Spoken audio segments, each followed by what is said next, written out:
these reports are always 1 month behind, so this is for last month. And for context, if you remember the last report we got from November of 2021, the CPI for all items such as gas, food, shelter, vehicles, etc. showed that we had a month-over-month rise of 0.8% and 6.8% in the last 12 months. But now, as for this inflation report, we were expecting a 7% rise in the last 12 months. We were expecting it to be worse than the previous report, with a month-over-month rise of 0.4%.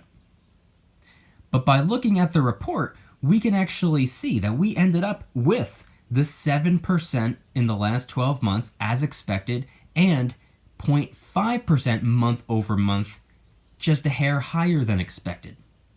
Now, this can be seen as both good news and bad news.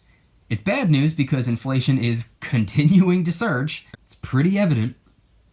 But it could be perceived as good news because it was pretty much right on the money, or should I say right on the currency, with expectations. Over the last few months, there has been a trend where we expect bad news and we get even worse news, which is not good.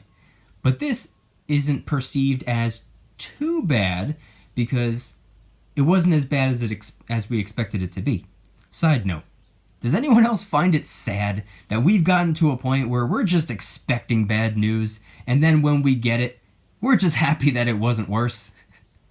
It's ridiculous. But it's also perceived as potentially good news because this could be an indication that inflation might soon inflect in a downward direction.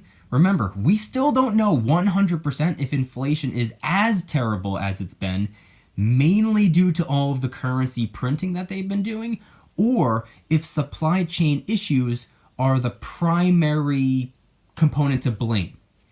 Obviously, it's both, but we don't know at the moment which one is causing more of the problem. Come join the Precious Metals VIP Club. It'll be the first link in the description. You're invited. I'd be happy to have you.